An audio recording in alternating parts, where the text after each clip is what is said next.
Mes parents ont annulé ma fête de remise des diplômes pour ma sœur.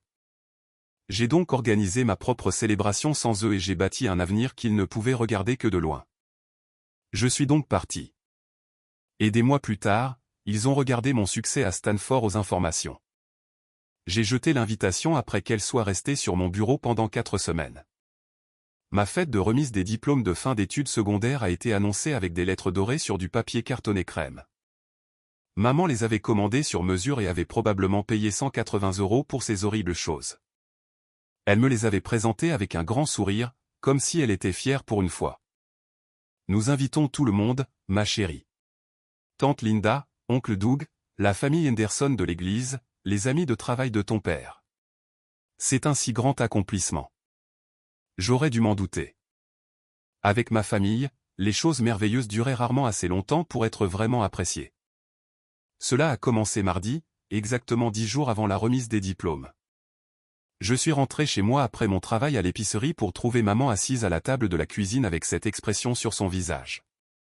Vous connaissez cette expression. Elle va annoncer une terrible nouvelle, mais veut vous faire croire que c'est raisonnable. Claire, chérie, nous devons parler de la fête. Mon estomac s'est noué. Qu'y a-t-il à ce sujet? Eh bien, ta sœur se sent vraiment exclue ces derniers temps. Elle pense que tout le monde fait trop de cas de ta remise des diplômes.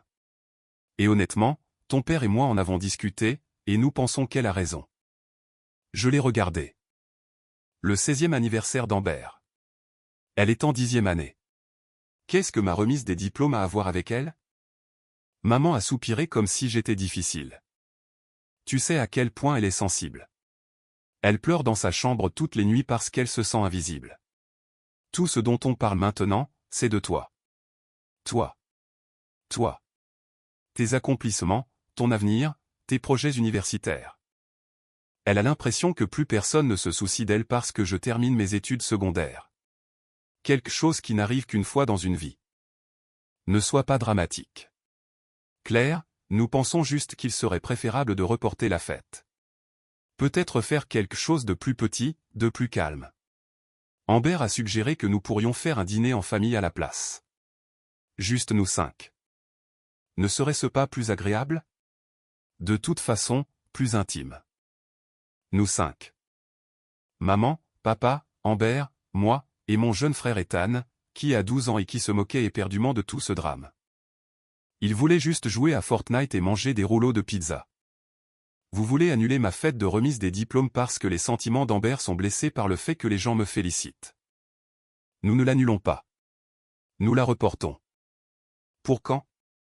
Après qu'elle ait obtenu son diplôme dans 2 ans pour qu'elle puisse se sentir spéciale, elle aussi. L'expression de maman s'est durcie. Tu es égoïste en ce moment. C'est exactement ce dont nous parlons. Tu as toujours besoin d'être le centre de l'attention.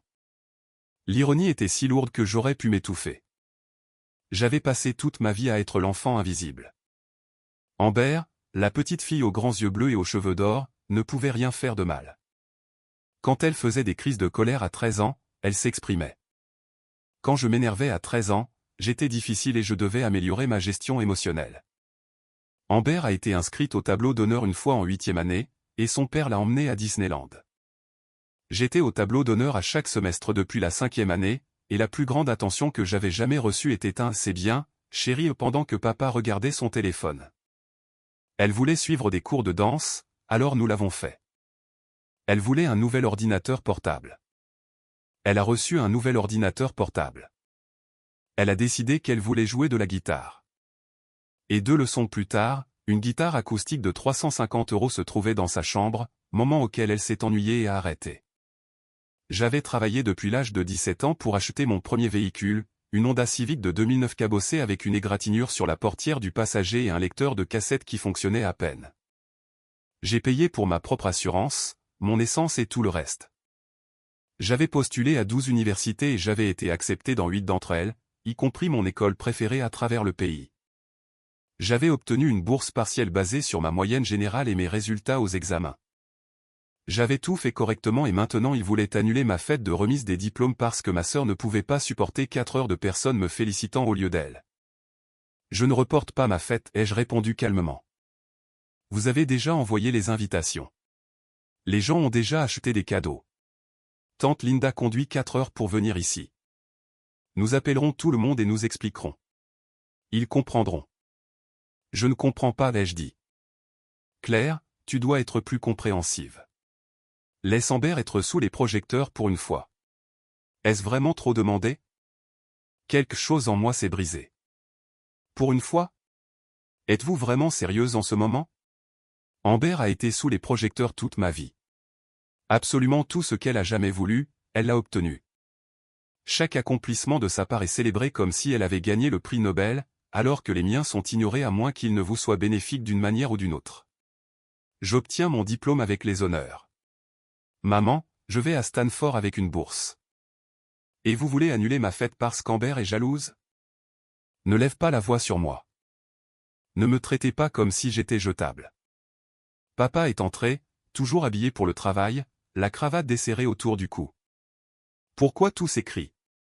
Ta fille est déraisonnable au sujet de la situation de la fête, a-t-elle fait remarquer. Notre fille a obtenu son diplôme dans les 10% supérieurs de sa classe, et vous annulez sa fête. Je vous dis juste les faits. Papa s'est massé le front. Écoute, Claire, ta mère et moi avons déjà décidé. Nous faisons un dîner en famille à la place. Amber a besoin de se sentir valorisée, elle aussi. En m'enlevant quelque chose? En quoi cela a-t-il du sens? Parce que tu as 19 ans maintenant. Tu es une adulte. Tu devrais être assez mature pour comprendre que parfois nous faisons des sacrifices pour la famille. Des sacrifices pour la famille, n'est-ce pas? Comme la façon dont vous avez sacrifié toute mon enfance pour vous assurer qu'Amber se sente spéciale à chaque seconde de chaque jour. Très bien, me suis-je entendu dire. Annuler la fête. Maman a sincèrement souri. Merci, ma chérie. Je savais que tu comprendrais une fois que nous l'aurions expliqué correctement. Je monte. Je me suis dirigé vers ma chambre en pilote automatique, fermant et verrouillant la porte. Ensuite, j'ai sorti mon téléphone et j'ai accédé à l'application bancaire. J'économisais de l'argent depuis l'âge de 17 ans. Chaque emploi à l'épicerie, chaque cadeau d'anniversaire de mes grands-parents, et chaque euro que je pouvais rassembler. J'avais dit à mes parents que j'économisais pour l'université, ce qui était en partie vrai, mais en réalité, j'économisais pour mon indépendance. Le solde affichait 9 154 €. Ce n'était pas une fortune, mais c'était à moi. De l'argent qu'ils ne pouvaient ni toucher, ni saisir, ni utiliser pour me contrôler. J'ai pris mon ordinateur portable et j'ai commencé à chercher des appartements près de Stanford. L'emménagement n'était pas avant août, mais de nombreuses propriétés offraient des baux d'été. Je pourrais travailler à temps plein tout au long de l'été, économiser plus d'argent et m'installer confortablement avant le début des cours. Mon téléphone a vibré avec un message de tante Linda. Je suis tellement excité pour ta fête la semaine prochaine. Je te livre ton cadeau de remise des diplômes en avance, pour que tu puisses le dépenser pour tes achats universitaires. Je suis tellement fier de toi, ma chérie. Mes yeux ont piqué. J'ai cligné des yeux forts et j'ai répondu, en fait, la fête est annulée. Des problèmes liés à la famille. C'est une longue histoire, mais j'aimerais quand même te voir si tu veux prendre un café. Elle a passé un appel urgent. Annulé? Claire, que s'est-il passé? Je lui ai tout dit. L'histoire entière est sortie comme si je l'avais gardée en moi pendant 19 ans, et le barrage a fini par céder. La jalousie d'Amber, la manipulation de maman, le mépris total de papa pour mes sentiments, et le schéma de favoritisme qui avait défini toute mon éducation. Tante Linda est restée silencieuse pendant un long moment. Fais tes valises, a-t-elle finalement dit. Tu restes avec moi jusqu'à ce que tu partes pour l'école. Tante Linda, je ne peux pas te demander de faire ça. Tu ne le demandes pas. Je te le dis. Prends assez d'affaires pour plusieurs jours et rejoins-moi au café de la rue Morrison dans 90 minutes. Nous réglerons le reste plus tard. Et maman et papa? Qu'en est-il d'eux? Tu as 19 ans. Ils ne peuvent pas t'empêcher de partir. Elle avait raison. J'étais légalement une adulte. Ils ne pouvaient pas m'empêcher de passer la porte. C'est donc précisément ce que j'ai fait. J'ai rempli mon sac de voyage avec des vêtements, des articles de toilette, mon ordinateur portable et des documents vitaux, actes de naissance, carte de sécurité sociale, relevé bancaire, lettre d'admission, informations sur les bourses d'études. Tout ce dont j'avais besoin pour commencer une nouvelle vie. Quand j'ai descendu mon sac, la maison était encore silencieuse. Maman était dans la cuisine en train de préparer le dîner. L'odeur d'ail et de tomates remplissait l'air, très probablement de sa célèbre sauce à spaghetti. Papa était dans le salon en train de regarder les nouvelles. Amber était dans sa chambre, la porte verrouillée, envoyant sans aucun doute des messages à ses copines pour leur raconter comment elle avait réussi à persuader nos parents d'annuler ma fête. Je me suis dirigé vers l'entrée principale, portant mon sac sur l'épaule et mon étui à diplôme à la main. Claire a appelé maman depuis la cuisine. « Où vas-tu avec ce sac ? Dehors ? Dehors ? Le dîner est presque prêt. Je ne serai pas là pour le dîner. » Elle est arrivée dans l'encadrement de la porte en tenant une cuillère en bois. « De quoi parles-tu ? » Je pars. Je reviendrai chercher le reste de mes affaires plus tard, mais je réside ailleurs à partir de maintenant. Papa s'est levé du canapé. Tu ne vas nulle part. Ne sois pas ridicule. J'ai 19 ans. Je peux aller où je veux. Claire Reynolds, tu poses ce sac tout de suite, a crié maman, sa voix prenant ce ton tranchant qui me faisait frissonner quand j'étais enfant. Cela ne fonctionnait plus. Vous avez pris votre décision quand vous avez annulé ma fête. Je prends la mienne. La porte d'Amber s'est ouverte. Elle se tenait en haut des marches, perplexe, portant un short de pyjama et un sweat à capuche trop grand. Que se passe-t-il ? Ta sœur fait une crise de colère, a fait remarquer papa. Je ne lance rien du tout. J'en ai juste fini. J'ai fini d'être l'enfant de rechange. J'ai fini d'être jetable. Arrêtez de faire semblant que c'est une famille normale où les membres se soucient les uns des autres plutôt que de se manipuler pour se sentir mieux dans leur peau. Comment oses-tu, a murmuré maman. Après tout ce que nous avons fait pour toi. Comme quoi ? Annuler ma fête de remise des diplômes ? Attendez, je devrais en être reconnaissante, n'est-ce pas ? Parce que cela m'a appris à être gentil et altruiste. Alors, félicitations, maman. J'ai appris ma leçon. Je comprends parfaitement maintenant. J'ai ouvert la porte d'entrée. Si tu passes cette porte, ne prends pas la peine de revenir, a conseillé mon père. Je l'ai regardé pendant un long moment. Son visage était rouge. Sa mâchoire était serrée et ses mains le long du corps, comme s'il était la personne offensée, et que j'étais la folle. D'accord, ai-je dit calmement, et je suis parti. Maman a commencé à hurler quelque chose sur le respect et la gratitude. Amber a commencé à pleurer. Papa a crié que je le regretterais. J'ai sauté dans ma Honda Civic, j'ai jeté ma valise sur le siège passager et je suis parti. Mes mains tremblaient si violemment que j'ai dû m'arrêter 2 fois avant d'atteindre le café, mais j'y suis arrivé. Tante Linda était déjà présente, assise à une table d'angle avec 2 tasses de café et une résolution furieuse sur le visage. « Tu as fait la bonne chose » s'est-elle exclamée au moment où je me suis assise. J'ai fondu en larmes. Elle m'a laissé pleurer pendant environ 10 minutes avant de me tendre des mouchoirs à travers la table et de me serrer la main. « Ta mère m'a appelé 14 fois au cours de la dernière heure » m'a-t-elle dit. Je n'ai pas répondu. Elle est probablement furieuse. Elle panique probablement puisque tu l'as prise au mot. Toute ta vie, ils t'ont appris à reculer, à te faire petite pour qu'Amber puisse se sentir plus grande. Ils ne s'attendaient pas à ce que tu te défendes. Et si j'avais fait une énorme erreur ? L'as-tu fait ? J'y ai vraiment réfléchi. Environ 19 années passées à être la deuxième meilleure, le deuxième choix et la deuxième priorité. Presque tous les succès que j'avais obtenus étaient ignorés. Pourtant, les efforts médiocres d'Amber étaient loués, peu importe à quel point ils me faisaient me sentir petite simplement en étant en leur compagnie. Non, ai-je finalement dit. Je ne pense pas. Tante Linda a souri. Alors installons-toi confortablement. Tu es la bienvenue pour rester dans ma chambre d'amis aussi longtemps que tu en auras besoin. Nous y retournerons demain pendant qu'ils seront au travail pour récupérer le reste de tes affaires, et ensuite nous nous concentrerons sur ta préparation pour Stanford. Cette nuit-là, alors que je me reposais dans la chambre d'amis de Linda, mon téléphone a explosé de messages. Maman, tu déchires la famille. Papa, c'est ce que nous obtenons pour avoir élevé des enfants ingrats. Amber, j'espère que tu es contente. Maman a pleuré toute la nuit à cause de toi. Ethan, vas-tu revenir ? Tu me manques. Le dernier m'a fait le plus mal. Ethan était complètement innocent dans tout cela. Ce n'était qu'un enfant pris dans de terribles circonstances familiales sur lesquelles il n'avait aucun contrôle. Je lui ai répondu en privé. Tu me manques, mon grand. Cela n'a rien à voir avec toi.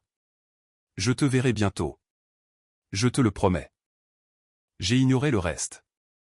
La remise des diplômes est arrivée et est passée. J'ai traversé la scène vêtu de ma toge et de mon mortier, j'ai serré la main du directeur et j'ai accepté mon diplôme. Tante Linda était dans la foule et a applaudi plus fort que n'importe quel parent. Ensuite, j'ai reçu les félicitations de quelques familles de mes amis. Cela aurait dû sembler incomplet sans la présence de mes parents, mais au lieu de cela, c'était libérateur. Ma propre famille ne s'est pas présentée, y compris Ethan. J'ai découvert par la suite qu'Amber avait planifié un rendez-vous chez le dentiste pour cette période particulière et avait demandé que toute la famille l'accompagne pour un soutien émotionnel, car elle avait peur de se faire nettoyer les dents. Maman et papa avaient sincèrement accepté. L'été a passé rapidement. J'ai travaillé à temps plein dans une librairie voisine, j'ai économisé plus d'argent et j'ai passé mon temps libre avec tante Linda. Elle m'a aidé à faire des achats pour ma chambre d'étudiante, m'a montré comment établir un budget et m'a donné des conseils sur l'université que mes parents n'avaient jamais pris la peine de me transmettre. Le travail à la librairie est devenu un peu un refuge pour moi. Ma patronne, Diane, une professeure d'anglais à la retraite, s'est intéressée à mon histoire. Elle n'a jamais pleuré. Elle écoutait quand j'avais besoin de parler. Elle me proposait des livres sur les dynamiques familiales et le développement personnel, les glissant dans ma pile de réduction pour employer avec un sourire entendu. Tu me rappelles ma fille, m'a-t-elle dit lors d'un après-midi de travail calme. Elle a dû quitter la maison jeune, elle aussi. Parfois, la chose la plus courageuse que tu puisses faire est d'admettre que rester te détruira. J'ai passé mes pauses déjeuner dans le rayon psychologie à lire tout ce que je pouvais sur les structures familiales narcissiques, la dynamique de l'enfant en or et du bouc émissaire, ainsi que les conséquences à long terme de la négligence émotionnelle. Chaque page se lisait comme si quelqu'un avait écrit ma biographie. L'affirmation était à la fois rassurante et bouleversante. Tante Linda m'a vu ramener les livres à la maison. Nous avons commencé à avoir des discussions plus longues sur les dynamiques familiales et les traumatismes générationnels. Elle m'a raconté des choses sur l'enfance de ma mère que je n'avais jamais entendues auparavant. Maman avait apparemment déjà fait du favoritisme. Tante Linda avait toujours été oubliée tandis que ma mère recevait toute l'attention et l'admiration de leurs parents. Le cycle a simplement repris avec la génération suivante. Ta grand-mère avait l'habitude d'organiser des fêtes d'anniversaire élaborées pour ta mère chaque année, m'a dit tante Linda un soir alors que nous montions une bibliothèque pour ma chambre d'étudiante. Des décorations professionnelles, un service de restauration, des poneys, la totale. Mes anniversaires impliquaient un gâteau industriel et quelques parents dans le jardin. Quand je demandais pourquoi, ma mère répondait que ta mère en avait plus besoin parce qu'elle était sensible. Cela semble familier. Je suis parti pour l'université et j'ai à peine regardé en arrière, a-t-elle expliqué. J'ai occupé 3 emplois pour payer mes études car ils refusaient de m'aider avec les frais de scolarité. Ils disaient qu'ils avaient déjà dépensé beaucoup d'argent pour ta mère. Quand j'ai obtenu mon diplôme avec les honneurs, ils n'ont pas assisté à la cérémonie. Ta mère avait un rendez-vous au salon de coiffure ce jour-là. Je l'ai regardé. Je n'en avais aucune idée.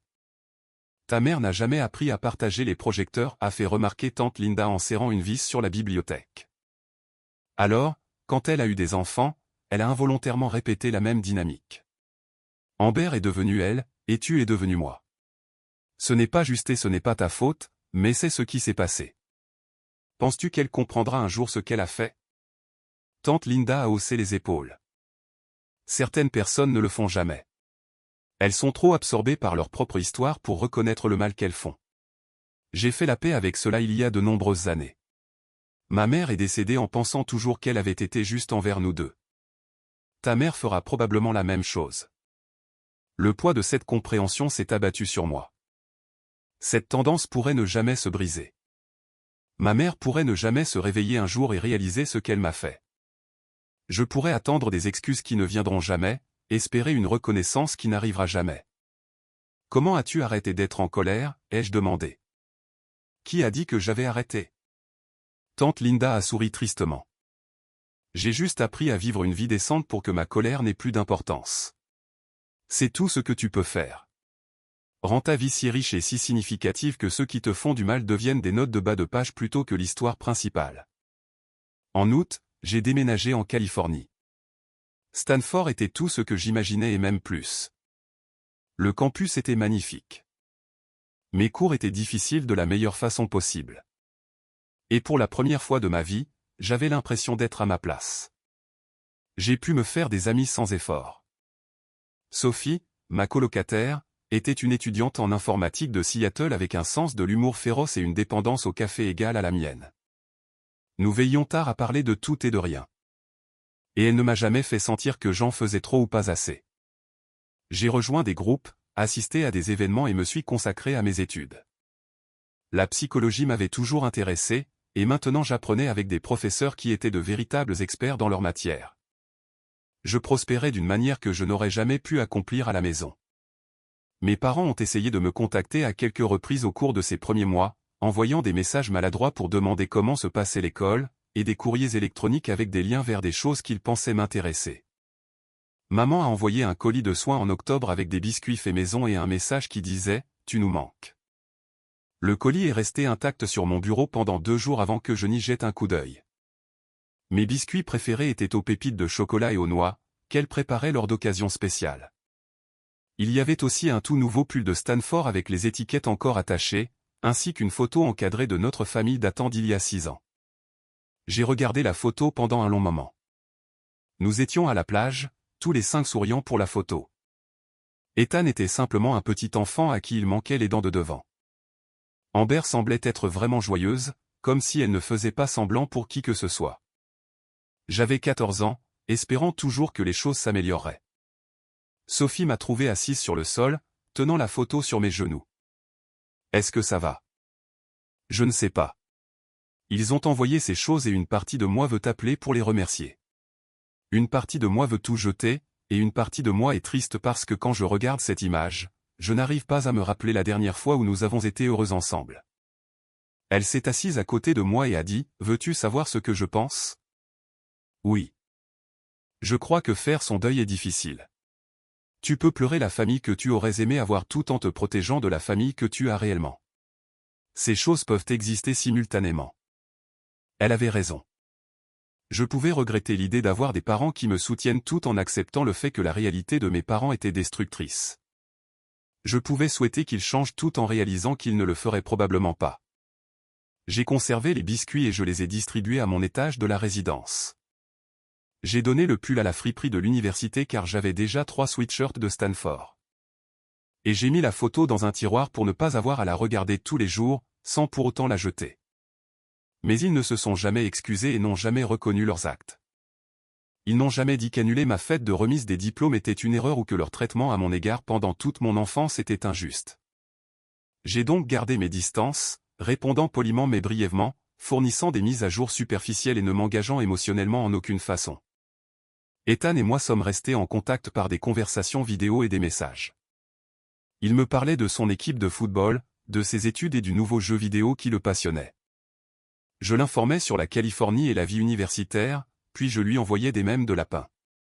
Il me demandait quand je rentrerais à la maison, et je continuais à répondre bientôt, même si nous savions tous les deux que c'était un mensonge. La réalité était que je n'avais aucune intention de revenir. La maison n'avait jamais semblé être chez moi de toute façon. L'avancée majeure s'est produite 7 mois après le début de ma première année. J'avais postulé pour un poste de recherche très convoité dans le département de psychologie, normalement réservé aux étudiants de niveau supérieur. C'était un pari audacieux, mais mon conseiller pédagogique m'a encouragé à essayer. Je l'ai obtenu. Non seulement j'ai obtenu le poste, mais le professeur a été particulièrement impressionné par ma lettre de motivation et mes opinions sur les dynamiques familiales précoces et leurs conséquences psychologiques à long terme. L'expérience personnelle semble avoir eu une certaine valeur dans le monde universitaire. Le poste de recherche comprenait une allocation, pas grand-chose, mais suffisante pour payer des livres et quelques frais de subsistance. Plus important encore, cela conférait du prestige. Obtenir ce poste en tant qu'étudiante de première année était presque du jamais vu, et cela faisait très bien sur un curriculum vitae. Je travaillais dans un véritable laboratoire de psychologie, effectuant des recherches sérieuses pour un article qui serait finalement publié dans une revue universitaire. mon nom apparaîtrait sur cette publication. À l'âge de 20 ans, j'accumulais déjà des qualifications qui me préparaient aux études supérieures et à d'autres opportunités. J'ai publié un modeste message sur les réseaux sociaux, incluant une photo de moi dans le laboratoire portant un badge d'identification de visiteur et tenant un presse-papier. Je suis ravi de commencer mon poste de recherche en psychologie du développement. Les rêves deviennent vraiment réalité. La réponse a été stupéfiante. Des amis du lycée m'ont applaudi. Des professeurs de mon département ont offert des commentaires encourageants. Même des gens que je connaissais à peine ont envoyé des mots d'encouragement. Madame Carter, mon professeur d'anglais au lycée, a fait l'observation la plus marquante: j'ai toujours senti que tu étais destinée à de grandes choses, Claire. Je suis vraiment heureuse de te voir réussir. J'ai fait une capture d'écran du commentaire et je l'ai transféré à tante Linda. Elle a répondu avec environ 15 émojis en forme de cœur. Ce à quoi je ne m'attendais pas, c'était le silence de mes proches. Aucun j'aime, aucun commentaire, rien. Même Ethan, qui réagissait généralement à tout ce que je publiais, est resté silencieux. J'ai découvert par la suite qu'Amber avait créé une discussion de groupe familial juste pour critiquer ma publication, la qualifiant de recherche d'attention et disant que je leur mettais ça sous le nez. Apparemment, elle avait persuadé tout le monde de l'ignorer en tant qu'effort de groupe. La mesquinerie aurait été amusante si elle n'avait pas été aussi tragique. Des amis et des instructeurs avaient laissé 67 commentaires et j'aime. Tante Linda l'a partagé avec une remarque sur la fierté qu'elle ressentait. Je n'y ai pas beaucoup pensé jusqu'à ce que mon téléphone sonne 3 jours plus tard. Le nom de maman s'est affiché à l'écran. J'ai failli ne pas répondre, mais la curiosité a pris le dessus. Allô, Claire. Salut. Comment vas-tu? Sa voix était trop enjouée. Le ton qu'elle utilisait quand elle voulait quelque chose. Je vais bien. Je suis occupé avec l'école. J'ai vu ta publication concernant la recherche. C'est fantastique, chérie. Très impressionnant. Merci. Écoute, je me demandais si tu pouvais rentrer à la maison pour les vacances de printemps. Cela fait longtemps que nous ne t'avons pas vu. Tu manques vraiment à Amber. J'en doutais, mais je n'ai pas protesté. J'ai l'intention de rester ici pendant les vacances de printemps. J'ai du travail. Tu pourrais sûrement prendre quelques jours de congé.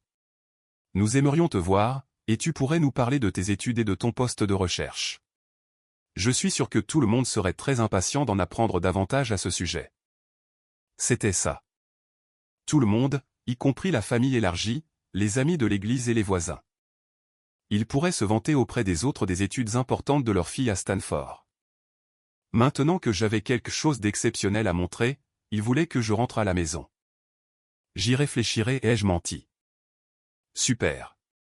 Je vais m'organiser pour t'avoir ici. Oh, Claire. Ton père et moi discutions et nous voudrions nous racheter. Nous comprenons que nous avons peut-être mal géré ta fête de remise des diplômes.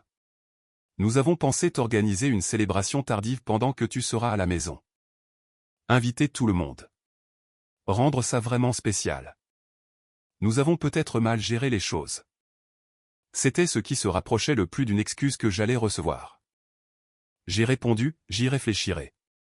Je dois y aller. J'ai cours. J'ai raccroché avant qu'elle ne puisse répondre. Sophie a levé les yeux de son ordinateur portable. Laisse-moi deviner. La famille. Ma mère veut que je rentre à la maison pour les vacances de printemps afin qu'ils puissent m'organiser une fête et me montrer à tout le monde maintenant que j'ai quelque chose dont ils peuvent se vanter. As-tu l'intention d'y aller? Absolument pas. Elle a souri. Bien. Nous voyageons au Mexique avec Lily et Anna. J'ai déjà acheté mes billets d'avion. Tu te joins à nous. Et c'est ainsi que les vacances de printemps ont été organisées. 4 étudiantes, un complexe hôtelier abordable, et aucun stress familial pendant une semaine. C'était parfait. Le Mexique était exactement ce dont j'avais besoin. Nous avons passé les matinées à la plage, les après-midi à visiter les marchés locaux, et les nuits à essayer différents restaurants et à rire à en avoir mal au ventre. Lily nous a appris des phrases de base en espagnol, dont la plupart que nous avons horriblement massacrées. Anna nous a entraînés vers chaque opportunité de photos qu'elle pouvait trouver, créant toute une esthétique de réseaux sociaux autour de nos vacances. La 3e nuit, nous nous sommes retrouvés dans une petite taverne avec de la musique en direct. Le groupe interprétait des reprises de chansons américaines avec une touche latine, et leur enthousiasme était contagieux. Nous avons dansé jusqu'à ce que nos pieds nous fassent mal, bu des cocktails fruités qui étaient beaucoup plus forts qu'ils n'en avaient l'air, et discuté de nos objectifs futurs. Je veux ouvrir mon propre cabinet un jour, leur ai-je dit, criant par-dessus la musique. Aider les enfants qui ont grandi comme moi. M'assurer qu'ils comprennent que ce n'est pas de leur faute. Sophie a levé son verre au docteur Claire Reynolds, future thérapeute et destructrice des systèmes familiaux toxiques. Nous avons bu à cela, aux avenirs que nous nous créions, à des vies qui n'appartenaient qu'à nous. J'ai partagé des photos du Mexique sur les réseaux sociaux, montrant des couchers de soleil sur la plage, des boissons fruitées, des rires avec mes amis, et le fait que je vivais ma meilleure vie sans eux. Maman a laissé plusieurs messages vocaux demandant pourquoi je n'étais pas rentré à la maison. Papa m'a envoyé un message dur suggérant que j'étais impoli. Étonnamment, Amber n'a rien dit du tout. Cela aurait dû être mon premier signal d'alarme. La véritable explosion s'est produite en avril, juste avant les examens. J'ai été invité à discuter des résultats de mon étude lors d'un symposium de premier cycle. C'était une occasion formidable de faire une présentation devant des professeurs, des étudiants diplômés et des universitaires invités d'autres universités. Mon professeur m'avait recommandé en déclarant explicitement que mon travail démontrait une compréhension extraordinaire pour une étudiante de première année. J'en ai parlé sur les réseaux sociaux, en identifiant l'université et en remerciant mon professeur. La page officielle de Stanford a repris le message et l'a largement diffusé. Les nouvelles locales de ma ville natale s'en sont emparées et ont publié un petit article intitulé « Une diplômée locale fait des vagues à Stanford ». Cet article présentait des informations sur ma bourse d'études, mon poste en laboratoire, et les remarques de mon professeur concernant mes chances d'aller aux études supérieures et de poursuivre une carrière en psychologie. Mon téléphone a commencé à exploser immédiatement. Soudainement, tout le monde à la maison voulait me féliciter, y compris des voisins que je connaissais à peine, des professeurs du lycée et des cousins éloignés avec qui je n'avais pas communiqué depuis des années. Et puis Amber a appelé. J'ai failli refuser par habitude, mais quelque chose m'a poussé à répondre. Quoi? Tu ne te trouves pas si spécial? Sa voix tremblait de colère. Amber, de quoi parles-tu? Stanford ceci. Recherche cela. Tout le monde est très fier de Claire. Sais-tu à quoi cela ressemble ici? Tout le monde pose des questions sur toi, se vante de tes accomplissements, et agit comme si tu étais une sorte de génie alors que je suis simplement l'autre fille dont personne ne se soucie. L'ironie était si stupéfiante que j'ai vraiment ri. Tu plaisantes, n'est-ce pas? Ce doit être une blague. Je ne plaisante pas. Tu es parti et maintenant tout tourne à nouveau autour de toi. Tu n'es même pas présente et pourtant, tu utilises tout l'oxygène de la pièce. Maman et papa n'arrêtent pas de parler de toi. Chaque réunion de famille devient le spectacle de Claire. Plus personne ne me pose de questions sur ma vie. Amber, je suis désolé que tu ressentes cela. Tu n'es pas désolé. Tu adores ça. Tu aimes être la personne spéciale pour une fois. Alors, devine quoi? Je leur ai dit la vérité.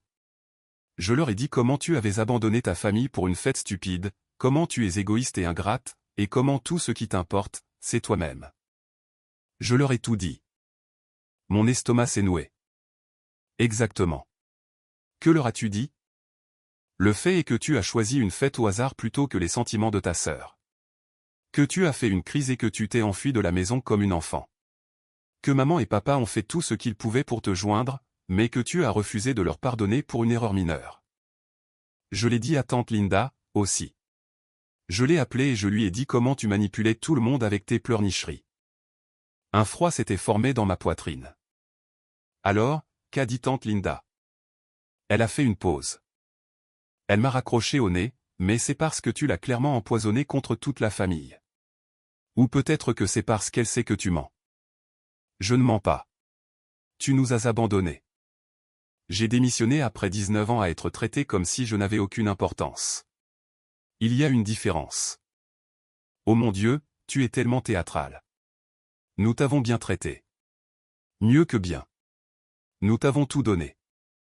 Tu as tout eu, ai-je corrigé. J'ai mérité tout ce que j'ai. Il y a une distinction là aussi.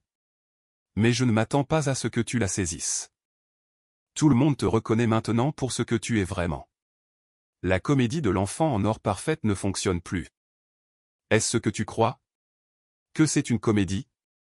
Je me sentais inhabituellement calme, presque détaché, comme si je regardais quelqu'un d'autre avoir cette conversation. Amber, j'ai passé toute ma vie à te regarder être louée pour avoir accompli le strict minimum alors que je devais être parfaite simplement pour être reconnue. Et quand j'ai finalement fait quelque chose qui valait la peine d'être célébré, on me l'a enlevé parce que tu ne pouvais pas supporter 4 heures sans être le centre de l'attention.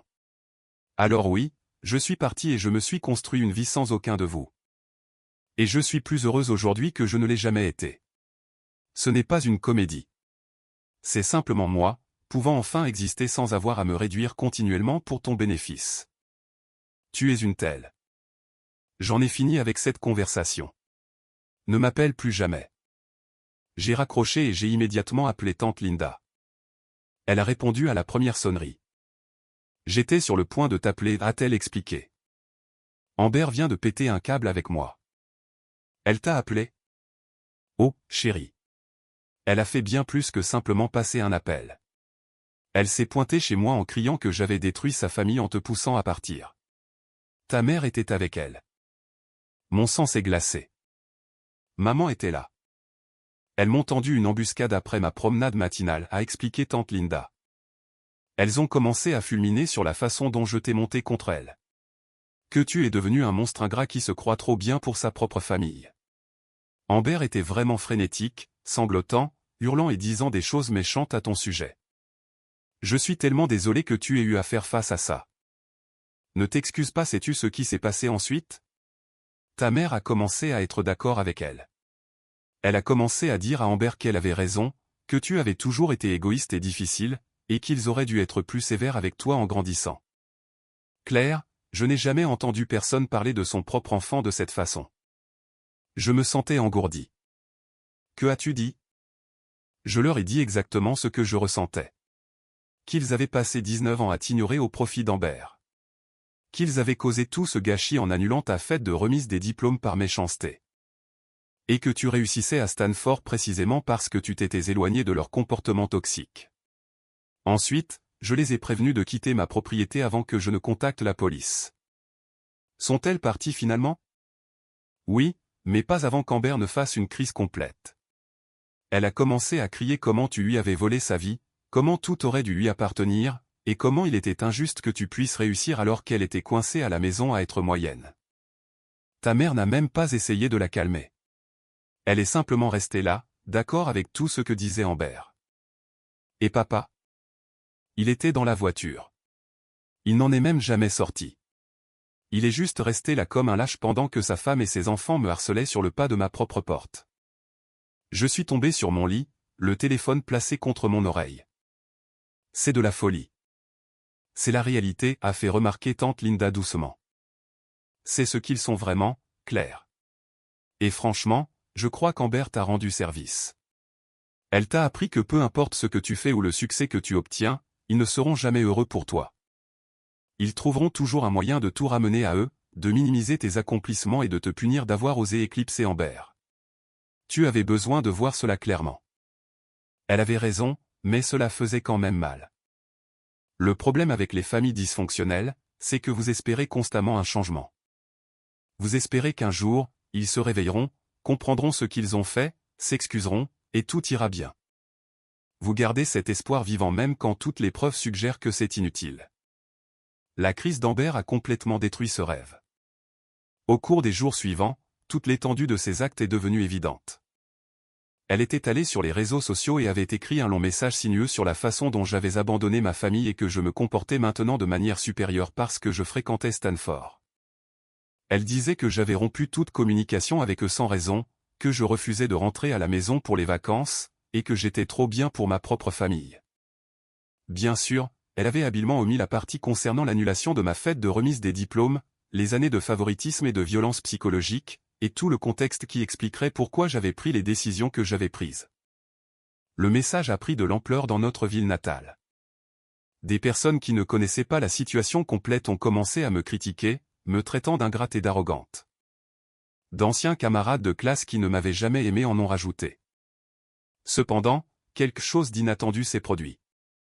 D'autres personnes ont commencé à s'exprimer, y compris des camarades de lycée qui avaient fait l'expérience de la dynamique de ma famille en personne. Des professeurs qui avaient noté l'écart dans la façon dont mes parents traitaient leurs 2 filles, et même quelques amis de la famille qui avaient toujours été mécontents de la façon dont Amber était traité par rapport à moi. Ils ont partagé leurs propres souvenirs, comme la façon dont ils m'avaient vu occuper de nombreux emplois pendant qu'Amber recevait une allocation hebdomadaire, et comment mes parents manquaient mes cérémonies de remise de prix académiques mais jamais les spectacles de danse d'Amber. Ils avaient entendu mes parents dénigrer mes succès tout en applaudissant les tentatives médiocres d'Amber. L'histoire qu'Amber cherchait à raconter s'est effondrée sous le poids de la réalité. Tante Linda a répondu avec une déclaration calme mais ferme sur ce qui s'était réellement passé. Elle n'a pas explicitement critiqué mes parents, mais elle a clairement fait savoir qu'il y avait bien plus dans cette histoire que ce qu'Amber présentait. Madame Carter, mon ancien professeur d'anglais, a posté un commentaire qui m'a fait pleurer. J'ai enseigné aux 2 filles Reynolds. Claire était l'une des élèves les plus brillantes et les plus travailleuses que j'ai jamais eu l'occasion d'enseigner. Elle a mérité chaque chance qu'elle a reçue. Je ne suis pas surprise qu'elle réussisse à Stanford. Je suis surprise qu'elle ait supporté le comportement de sa famille pendant si longtemps. La tendance s'est inversée lentement, mais elle a changé. Le message d'Amber a été supprimé dans les 72 heures. J'ai appris par Ethan qu'elle avait eu une énorme dispute avec maman à propos de tout cet incident, hurlant que tout le monde se retournait contre elle et que c'était entièrement de ma faute. Maman a tenté de m'appeler. Je n'ai pas répondu. Papa a envoyé un courrier électronique. Je ne l'ai pas lu. Amber a envoyé un message texte vers 2 heures du matin, j'espère que tu es contente.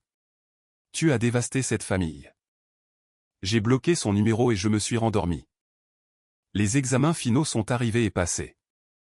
J'ai réussi tous mes examens, j'ai obtenu une moyenne générale de 3,98 au cours de ma première année et j'ai été réinvité au laboratoire de recherche pour un travail rémunéré. Pendant l'été, mon professeur discutait déjà de recommandations pour les études supérieures et de programmes de doctorat potentiels. J'avais 20 ans, avec un avenir brillant et prometteur devant moi. L'été est arrivé. Je suis resté en Californie pour travailler au laboratoire et suivre un cours d'été. Sophie et moi avons obtenu un appartement hors campus pour l'année universitaire à venir. Il était petit et plutôt cher, mais il était à nous. Tante Linda est venue nous rendre visite en juillet. Nous avons passé une semaine à visiter San Francisco, à faire de la randonnée à Muir Woods et à manger de délicieux repas. Elle a rencontré mes amis, a vu le laboratoire et a assisté à l'une de mes conférences d'été. Tes parents ont perdu une fille incroyable, m'a-t-elle dit lors d'un dîner un soir. C'est leur perte, pas la tienne. Penses-tu qu'ils comprendront un jour cela, ai-je demandé. Elle a réfléchi attentivement à la question. Honnêtement, je ne sais pas. Certaines personnes sont trop fières pour avouer leurs erreurs. Même s'ils le font, Claire, tu n'as pas à leur pardonner. Tu ne leur dois pas de relation. Tu ne leur dois rien. Je les regardais en silence pendant qu'elle continuait. Je croyais autrefois que la famille était censée être inconditionnelle, que peu importe ce qui se passait, on était censé arranger les choses et rester ensemble. Les familles sont censées fournir un amour et un soutien inconditionnels. Cependant, ce que tes parents t'ont offert n'était pas de l'amour. C'était une permission conditionnelle, subordonnée au fait que tu les fasses bien paraître sans éclipser Amber. Ce n'est pas une famille. C'est de la manipulation. Nous avons pris l'avion pour retourner dans la ville de Tante Linda en août. J'avais besoin de récupérer quelques objets dans l'entrepôt que j'avais laissé lorsque j'avais déménagé en Californie. Nous avons méticuleusement planifié le voyage, en le synchronisant avec les heures de travail de mes parents et le programme d'été d'Amber. Ethan nous a accueillis là-bas. Il avait 13 ans maintenant, il était plus grand et plus dégingandé, et sa voix commençait à muer. Il m'a embrassé si fort que je pouvais à peine respirer. « Tu m'as tellement manqué » a-t-il murmuré sur mon épaule. « Tu m'as manqué aussi, mon grand. » Nous avons déjeuné ensemble, juste nous 3. Ethan a parlé constamment de tout ce que j'avais manqué, y compris de son équipe de football, de ses nouveaux amis et des livres qu'il avait lus.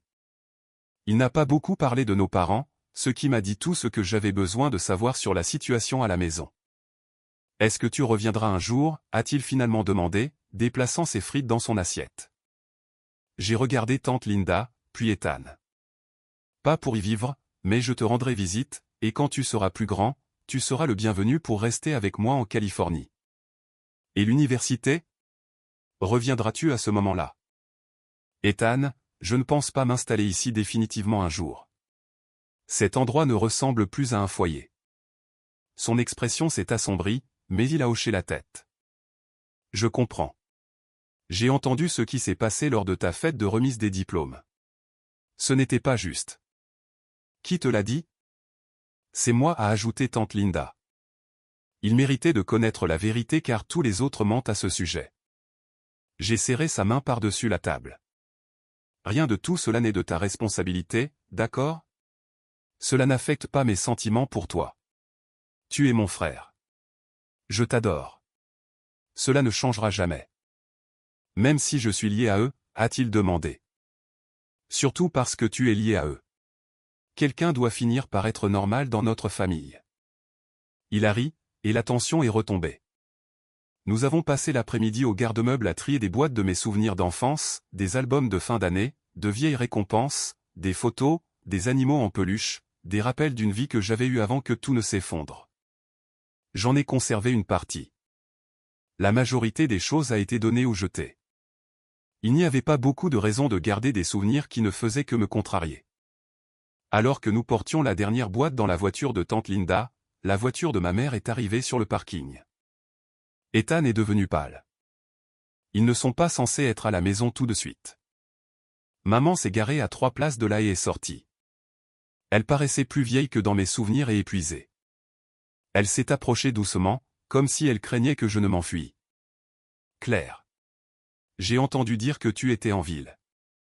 Nous sommes sur le point de partir. Pouvons-nous parler, s'il te plaît? Juste pour quelques minutes. Tante Linda a posé sa main sur mon épaule. Tu n'es pas obligé. Je sais. J'ai regardé ma mère.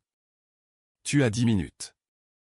Nous nous sommes éloignés un peu de la voiture, assez loin pour qu'Ethan et tante Linda ne puissent pas bien nous entendre. Maman a tourné son alliance autour de son doigt, une habitude nerveuse qu'elle avait depuis aussi longtemps que je me souvienne. Comment vas-tu? Je vais bien. L'école est fantastique. J'adore la Californie. C'est bien. C'est extrêmement bien. Elle a hésité. J'ai vu l'article sur tes recherches. Oui. Tu accomplis des choses merveilleuses, Claire. Je suis fier de toi. J'avais attendu toute ma vie pour entendre ces mots, et soudain, ils ont semblé creux. Es-tu venu pour t'excuser, ai-je demandé platement. Elle a tressailli. Je suis ici pour te faire savoir que tu nous manques. Ce n'est pas pareil sans toi. Ce ne sont pas des excuses. Je sais que nous avons fait des erreurs avec la fête, avec la façon dont nous avons géré les choses, mais nous sommes toujours ta famille. Vous avez annulé ma fête de remise des diplômes parce qu'Amber était envieuse. Ce n'était pas une erreur, maman. C'était une décision. L'une des nombreuses décisions que papa et toi avez prises au cours des 19 dernières années et qui m'ont indiqué exactement où était ma place dans notre famille. Ce n'était pas comme ça. Alors, comment c'était? Décris-le-moi. Explique-moi pourquoi il était juste qu'Amber reçoive tout ce qu'elle voulait pendant que je devais travailler pour des miettes d'acceptation. Explique-moi comment il était juste d'annuler le seul événement destiné à reconnaître mes accomplissements parce que ton autre fille ne pouvait pas supporter de ne pas être le centre de l'attention pendant 4 heures. Amber avait des difficultés. Je souffrais aussi. J'ai lutté tout au long de ma jeunesse, mais personne ne l'a remarqué car je ne faisais pas de crise de colère. J'ai simplement travaillé plus dur, croyant qu'en fin de compte, ce serait suffisant. Mais ça ne l'a jamais été, n'est-ce pas? Parce que le problème n'était pas que je n'étais pas assez talentueuse.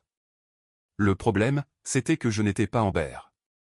Les yeux de maman se sont remplis de larmes. Je ne sais pas ce que tu veux que je dise. Je veux que tu dises que tu as eu tort. J'aimerais que tu admettes que tu m'as traité injustement. Je veux que tu acceptes la véritable responsabilité plutôt que de simplement prétendre que vous avez fait des erreurs, comme s'il s'agissait d'un simple malentendu. J'ai fait de mon mieux. Ton mieux n'était pas suffisant, et je ne vais pas continuer à faire semblant qu'il l'était simplement pour que tu te sentes mieux dans ta peau. Elle s'est essuyée les yeux. Est-ce tout? Vas-tu nous couper les ponts pour toujours? Je vais vivre ma vie. Si vous voulez en faire partie, vous savez exactement quoi faire. Mais je ne vais plus vous courir après. J'ai fini de me réduire pour que vous puissiez vous sentir comme de bons parents. Je suis retourné à la voiture. Ethan pleurait doucement. Tante Linda avait son bras autour de lui. Allons-y, ai-je murmuré doucement.